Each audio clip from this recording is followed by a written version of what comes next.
Hello दोस्तों, स्वागत है आपका एनवी एजुकेशन में। तो अब हम बढ़ रहे हैं आगे। ये 4 नंबर का क्वेश्चन पेपर 2024 का 4 का 6th क्वेश्चन है। देखिए सवाल में क्या लिखा हुआ है।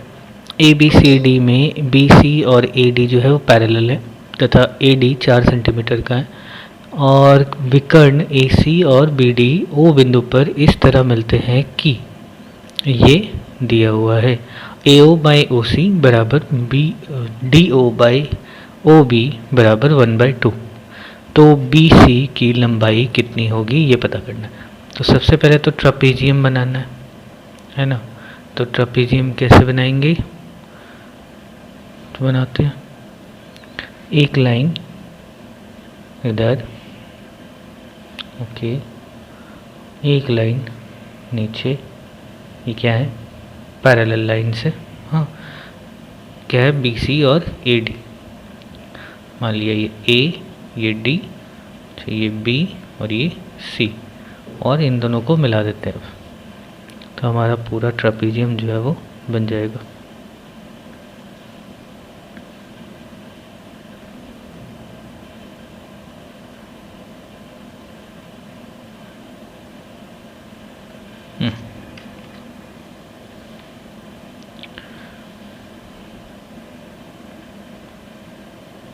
चलो ठीक है, ओके। अब यहाँ पे क्या बोला है, ए डी जो है वो 4 सेंटीमीटर का है, ओके। ए सी और बी डी जो है वो विकर्ण है, तो ए सी और बी डी ये क्या है, विकर्ण है, और ये एक दूसरे को कहाँ काटते हैं, तो ओ बिंदु पर काटते हैं। ये लिया ओ बिंदु। इसके बाद ये बोल दिया, चलो देखते हैं यहाँ पे क्या बोला है कि ए ओ बाई ओ सी बराबर D O by O B equal to 1/2। ठीक है, तो ए ओ और ओ सी, बी ओ और ओ डी, इन दोनों का अनुपात जो है 1:2 है, ओके। अच्छा, और ये पता है, हमें पूछा क्या है कि इसकी लंबाई कितनी होगी। तो सबसे पहली चीज़ हम जानते हैं क्या, कि जब दो समानांतर रेखाएं हैं और इनको मिलाने वाली जो रेखा होती है, ठीक है, ऐसा दो समानांतर रेखा है यहाँ पे बी सी और ए डी। अगर मैंने यहाँ पर एक लाइन ऐसे खींचा, ठीक है, तो यहाँ पर क्या है कि ये कोण और ये कोण दोनों बराबर है, ओके, और ये एंगल बराबर है। सेम इसी तरह से हम इसमें देख सकते हैं क्या, कि अगर बी डी को मान लें बी सी और ए डी के पैरेलल, बी सी और ए डी जो है पैरेलल है और बी डी जो है वो एक विकर्ण है, तो इस हिसाब से क्या होगा कि ये एंगल और ये एंगल दोनों बराबर होंगे, ठीक है। और सेम तरीके से इसको देखो, ए सी को देखो, तो ये कोण और ये कोण बराबर है। अच्छा, तो यहाँ पर अब देखो दो त्रिभुज, हमें दो त्रिभुज यहाँ पे दिख रहे हैं क्या, बी ओ सी, त्रिभुज बी ओ सी और त्रिभुज ए ओ डी में आप देख रहे हो, इसमें क्या दिखता है आपको, कोण ए और कोण सी बराबर है, एंगल ए बराबर एंगल सी, और एंगल बी और एंगल डी बराबर है, एंगल बी बराबर एंगल डी, ठीक है। अब एक और चीज़, अब देखो क्योंकि ये दो लाइन है, दो रेखाएं जब एक दूसरे को काटती हैं तो उनके आमने सामने का कोण जो है वो भी बराबर होता है। तो ये दो लाइन्स हैं, तो यहाँ से हम क्या कह सकते हैं कि ये एंगल और ये एंगल ये दोनों भी बराबर होंगे, तो इसीलिए और क्या है, एंगल बी ओ सी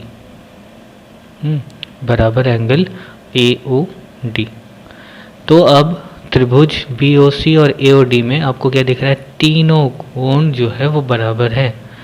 अब एंगल एंगल एंगल, ठीक है, इस हिसाब से हम क्या कह सकते हैं तो इसीलिए त्रिभुज BOC और त्रिभुज AOD क्या है, समरूप है, सिमिलर है।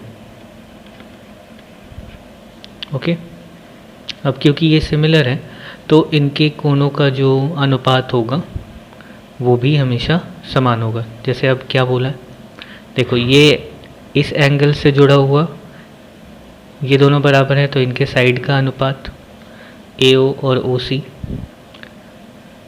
और इस एंगल और इस एंगल से जुड़ा हुआ साइड जो है BO, अच्छा DO और OB, इसका अनुपात, और बचा क्या, BC और AD, इसका भी अनुपात जो है वो, सब अनुपात बराबर होंगे। तो मैं यहीं पे लिखता हूँ तो अच्छे से समझ आ जाएगा डायग्राम के साथ। क्या है, AO और OC। देखो मैं पहले AOD वाला लिख रहा हूँ और फिर BOC वाले के बारे में लिख रहा हूँ। AO बाई OC, ठीक है, ये ट्रायंगल, उसके बाद नीचे ऊपर वाले ट्रायंगल का वैल्यू बराबर DO बाई OB,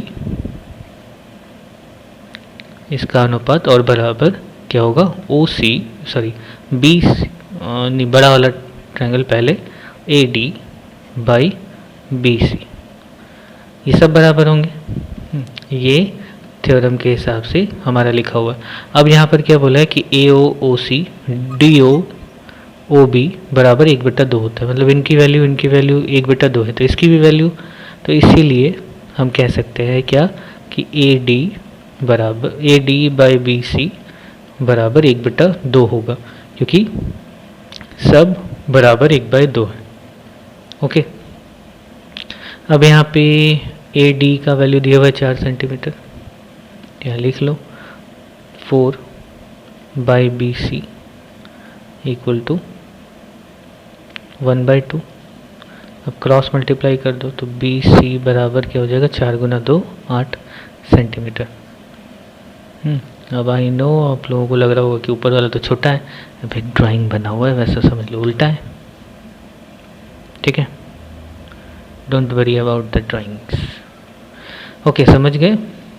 अब अगला सवाल, नेक्स्ट देखो क्या लिखा है, त्रिभुज ABC में कोण ABC 90 डिग्री है, AB 6 सेंटीमीटर है, BC 8 सेंटीमीटर है, तो त्रिभुज ABC के परिवृत्त के अर्धव्यास की लंबाई कितनी होगी। तो चलो पहले ट्रायंगल बनाते हैं, ट्रायंगल, राइट एंगल ट्रायंगल बनेगा। ओके,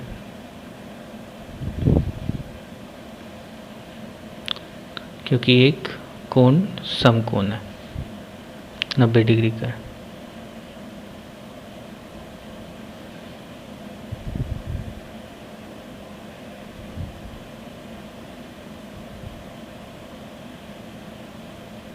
ओके, तो यहाँ पर है हमारा 90 डिग्री का एंगल, और ये कहाँ पे बना हुआ है, B, तो ये B, ये A और ये C, ये 90 डिग्री है। अच्छा, AB बोल दिया है 6 सेंटीमीटर का है और BC बोला है 8 सेंटीमीटर है। अब यहाँ पे परिवृत्त है, परिवृत्त यानी कि इसके बाहर एक गोला है, ठीक है, इसके बाहर एक गोला है, छोटा हो गया।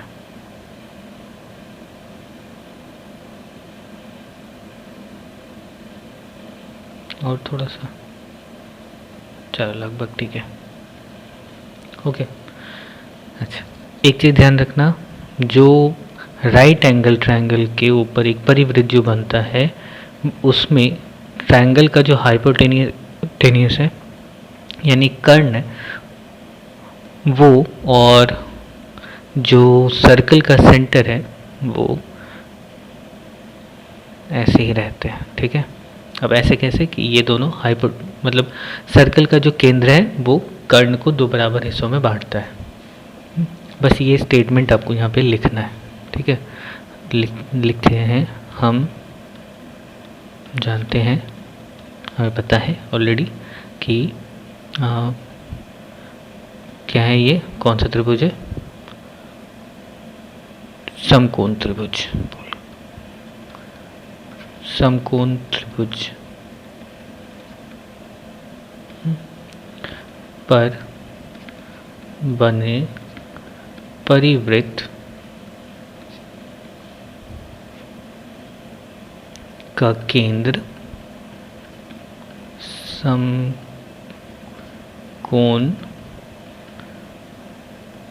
त्रिभुज के विकर्णीय कर्ण को दो बराबर भाग में बांटता है। ठीक है, ओके।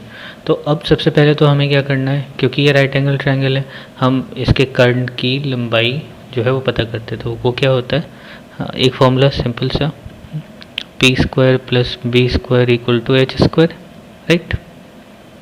तो यहाँ पे ये रहा पी लंब, ये रहा आधार, और हाइपोटेन्यूज का स्क्वायर वैसे निकल जाएगा। तो एच स्क्वायर बराबर पी स्क्वायर यानी कि 6 का स्क्वायर प्लस बी स्क्वायर यानी 8 का स्क्वायर। तो इससे क्या हो जाता है कि H square equal to 36 plus 64, तो एच स्क्वायर इक्वल टू 100 और एच बराबर 100 का रूट। तो इससे हम क्या लिख सकते हैं, हमारा h जो है वो 10 सेंटीमीटर होगा। ओके, तो ये हो गया 10 सेंटीमीटर। अब जो वृत्त का अर्धव्यास है, क्या पूछा है, वृत्त के अर्धव्यास की लंबाई। तो वृत्त का अर्धव्यास क्या होगा, इस पूरे का आधा। दो बराबर भागों में बांटती है विकर्ण को, या फिर उसका व्यास ही होता है। ठीक है, तो अब तो वृत्त का अर्धव्यास बराबर 10/2 यानी 5 सेंटीमीटर। ठीक है, ओके, समझ गए। नेक्स्ट 8 नंबर सवाल देखो क्या लिखा है, यदि r cos थीटा बराबर 2√3 है, r sin थीटा बराबर 2 है, तो r और थीटा का मान निर्णय करें। ओके, यहाँ पे क्या बोल दिए, r cos थीटा बराबर 2√3 और r sin थीटा बराबर 2 है। ये पहला इक्वेशन, ये दूसरा इक्वेशन। हम क्या करते हैं, पहले और दूसरे को भाग दे देते हैं। तो 2 समीकरण 2 बटा समीकरण 1 करते हैं। तो इससे क्या हो जाएगा, तो r sin theta by r cos theta बराबर 2/2√3। देखो इस तरह के सवालों में ना हमेशा ऐसे चीज़ें मिलेंगी आपको जहाँ से आप कुछ नया पता कर पाओ। जैसे देखो cos sin है, तो इसको मिला करके हम tan बना सकते हैं, क्योंकि अगर यहाँ पे cos स्क्वायर sin स्क्वायर ऐसा दिया होता तो हम प्लस वाला फॉर्मूला यूज़ करते, cos square theta plus sin square theta equal to 1 वैसा वाला। तो ये बस ढूंढने का तरीका है। ठीक है, तो यहाँ से r तो कट गया, अच्छा 2 से 2 कट गया, तो साइन बाई कॉस क्या होता है, tan। तो tan थीटा बराबर 1/√3। अब आप लोग जानते हो 1/√3 यानी कितना, tan theta equal to tan 30 degree. तो हमारे पास थीटा का वैल्यू आ गया, theta equal to 30 degree. Okay, theta हो गया। अब थीटा का मान चाहे आप यहाँ रखो या इसमें रखो, किसी में भी रख दो। तो समीकरण 2 में थीटा का मान रखने पर, समीकरण 2 में थीटा का मान रखने पर क्या है, r sin थीटा बराबर 2 ऐसा है। तो r और sin थीटा यानी sin 30 डिग्री बराबर 2। sin 30 क्या होता है, 1/2। तो r इंटू 1/2 इक्वल टू 2। तो यहाँ से r बराबर क्या हो गया, 2 गुना 2 यानी 4। ठीक है, ये इसका आंसर। क्लियर है। 9 नंबर देखते हैं। यदि साइन ए प्लस बी बराबर 1 है, कॉस ए माइनस बी बराबर 1 है, तो कॉट 2a का मान निर्णय करें। अब इसको कैसे करेंगे, तो देखो क्या दिया हुआ है, साइन ए प्लस बी बराबर 1, कॉस ए माइनस बी बराबर 1। तो समझ नहीं आ रहा है इसको कैसे करें, तो इसको कैसे करेंगे। देखो हमें क्या पता करना है, 2a पता करना है, राइट ना। तो 2a कहाँ से निकलेगा, जब हम इस a प्लस बी, इस a माइनस बी, इसको यहाँ से बाहर निकालेंगे, ये साइन और कॉस को यहाँ से दूर भगाएंगे। अब उसके लिए हमारे पास क्या तरीका है, देखो यहाँ पे 1 दिया हुआ है, 1 दिया हुआ है। साइन में 1 कब आता है, कॉस में 1 कब आता है, बस ये पता करना है हमें। तो देखो साइन a प्लस बी, अब साइन 90 डिग्री आपको पता है 1 होता है, राइट। तो यहाँ से ये रहा a प्लस बी बराबर 90 डिग्री, ये लिख सकते हैं ना, a प्लस बी बराबर 90 डिग्री। ये हो गया हमारा पहला पार्ट। सेम वैसे ही यहाँ पे ट्राई करते हैं कि cos a माइनस बी बराबर 1 कब होता है, cos, तो 0 डिग्री पे cos 0 डिग्री इक्वल टू 1। तो यानी यहाँ पे क्या हो गया, a माइनस बी बराबर 0, 0 डिग्री। ओके, तो देखो अलग अलग हो गया ना। अब हमें क्या चाहिए, हमें चाहिए 2a। 2a अब कैसे मिलेगा, ये समीकरण 2 लिख देते हैं। तो जब हम इन दोनों समीकरणों को जोड़ देंगे तो हमारे पास 2a आ जाएगा क्या। तो समीकरण 1 प्लस 2 करने पर क्या होता है, देखो पता चल गया होगा ना, राइट। तो समझदार बच्चे हैं।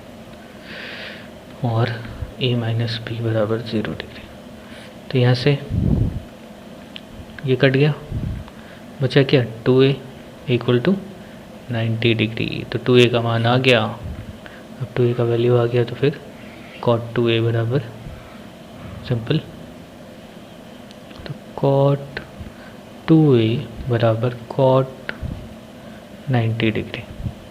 अब cot 90 डिग्री कितना होता है, तो इक्वल टू 0। वही इतना सब मेहनत करने के बाद आया क्या, अंडा। नेक्स्ट क्वेश्चन देखो, यदि किसी गोलक के अर्धव्यास को दोगुना किया जाए तो उसके वक्रतल का क्षेत्रफल कितना प्रतिशत बढ़ेगा। देख रहे हो सवाल में मेंसुरेशन भी है और प्रतिशत भी पूछा है। कैसे होगा, गोलक का अर्धव्यास सबसे पहले पता होना चाहिए, गोलक की वक्रतल का क्षेत्रफल कितना होता है। तो एक संपूर्ण गोलक के वक्रतल का क्षेत्रफल कितना होता है, देख लो यहाँ पे सिर्फ वक्रतल बोला है, ठीक है, ध्यान रखना पूरे तल की बात नहीं की है, अर्ध गोलक तो नहीं बोला है ना, सिर्फ गोलक बोला। चलो, तो गोलक के वक्रतल का क्षेत्रफल पता है ना सबको, 4 पाई आर स्क्वायर। अब ये लिखने से पहले यहाँ पे लिख लो कि माना जो अर्धव्यास है आर है, ठीक है। ओके, तो हमारे वक्रतल का क्षेत्रफल ये हो गया। अब क्या बोल रहा है, अर्धव्यास को 2 गुना किया गया, तो अब अर्धव्यास का 2 गुना, अर्धव्यास का 2 गुना